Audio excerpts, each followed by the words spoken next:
Yesterday afternoon, we saw the footage of the Prime Minister and Defence Minister being handed the long-awaited Defence Strategic Review. Now, one of the authors, former Defence Chief Sir Angus Houston, well, he told the PM as he handed over this review that he considered it was the most important thing he had ever done for Defence in his lifetime. So what's it all mean? Well, the media's best defence analyst going around, the Australian's foreign editor, Greg Sheridan, joins me now. Well, Greg, over to you. You know this area better than anyone in the country. A critical moment in our history, a wholesale review, the respected Angus Houston putting it on the table. We haven't got the information out. It's not been publicly released, but there's a lot that's been dribbled out in the newspapers today. Take us through it. So, Peter, two things happening simultaneously, the subs review and this Defence Strategic Review. I think the nuclear subs are going to come after the strategic situation with China is resolved. So everything that we have to deal with China with will be in the Defence Strategic Review or in our existing arsenal. I think they will scrap the order for 160 tanks and they'll reduce the number of infantry fighting vehicles. There'll be a huge emphasis on hardening and strengthening our air bases across northern Australia. The government confirmed today that, US strategic bombers that go through those fields may well be carrying nuclear weapons. We respect the Americans neither confirm nor deny. We're probably going to get a whole lot more new warships. The word is we might get 6 corvettes with a lot of missiles on them. We'll probably put missiles on our offshore patrol vessels. We'll invest in underwater unmanned vehicles to complement our submarines. We'll invest in drones. We'll get long-range missiles for the Army, the Navy and the Air Force. One big problem is that we're starting so late and the Ukraine war has seen the depletion of so many Western weapons stocks. But the big challenge, so I think, Peter, you and I would leave party considerations completely to the side. We want the Albanese government to succeed in this. But the big challenge will be, can they implement it? This country has a long record of ambitious capability plans which get nowhere. Kevin Rudd in 2009 produced a white paper saying we need 12 new subs very, very urgently. And here we are in 2023 with nothing, in effect, nothing having happened. And the defence establishment has a long record of not delivering. Now, the Albanese government blames it all on the previous coalition governments. I think that's baloney. The defence establishment doesn't deliver. It's almost as if it's frightened of giving the government options to fight. But we may have to fight whether we like it or not. And the way to avoid fighting is to have a lot of deterrence. That means real capability. That means not a couple of dozen missiles, it means thousands and thousands of missiles. So I think this is going to be a very good report. I think Houston, very serious person.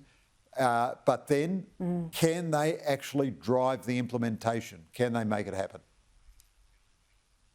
So your point there about defence being big on the announcement, pretty hopeless on the delivery. My dad would have said, all hat, no cowboy.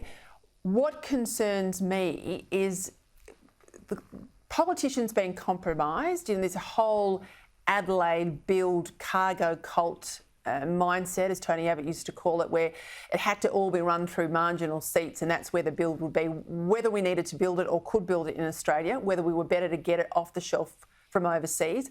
And then the fiddling that goes on at Russell, at Defence Headquarters, for two reasons. One, we have to have an Australian bespoke something or other, which means it never actually gets off the draft plans into operational duty. And a whole lot of people in defence who leave defence and then go and work for all these defence companies who are compromised, coming in and saying, pick our thing over this one over here, to the same people that used to salute them when they were working there a few months earlier. So these two things collide, and it's almost as if when we're at war, we have a war cabinet. We often have a war cabinet that picks up people right across the parliament. You almost think at this crucial time in our history, you needed a bipartisan, two major party process, because one will always inherit what the other one's decided and have to finish things up or live with bad decisions. Can't we do something dramatically different like that? Well, I do think we need to do something dramatically different. It hasn't always been a partisan question. I mean, Abbott, I thought, had an excellent plan to get Japanese submarines. If we got Japanese submarines built in Japan, the first one would be half built by now. It'd be nearly in sea trials. But then Turnbull assassinated we'll blame Abbott's Christopher Pyne submarines. for that. So, yeah, but you know, Turnbull assassinated Abbott's submarines. Then Turnbull committed to French submarines. Stupidly, we said we're going to build them in Adelaide. So the French weren't at fault here, really. They could have built them much cheaper and much quicker if they'd have built them in France and we hadn't kept tinkering with the design. But anyway, come what may, for better or for worse, Morrison assassinated Turnbull's submarines. I think what we need, so the Albanese government, and again, leaving party politics aside, is structurally much better placed than the coalition government was, because the Defence Minister is the Deputy Prime Minister, whereas, you know, until Peter Dutton came along, you know, the coalition Defence Ministers from David Johnson to Linda Reynolds, good Appalling. God. Appalling. And then the Foreign Minister is a very senior person. They're all on board. They want this to happen. Conroy, I think, is actually quite good in defence industry. And, you know, China has educated us about what we need to do, but they have to drive it through straight away. So the great thing about the corvettes, you know, so we've got these heavy British frigates that are being built. You can build the corvettes, you can build 6 corvettes, you could build 12 corvettes before we get a single frigate. If we go back to the air warfare destroyers, which John Howard commissioned, you could get those in the water before we get a single frigate. Both the Morrison government and the Albanese government, it's been terribly slow, this guided missile capability. We want to be able to build our own missiles in Australia. Well, they've got to press the button on that now and get going. And the only way you get to the end of the journey is to begin the journey. Now, I think the one big mistake Miles made was to reappoint all the leadership of the Australian Defence Force and the Defence Department. They're all good Australians, I'm not defaming them, they're all patriotic, fine people, etc.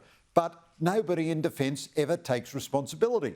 You get 15 years of woeful, terrible failure to deliver, and then all the folks who supervised that dismal failure, they kind of all get promoted.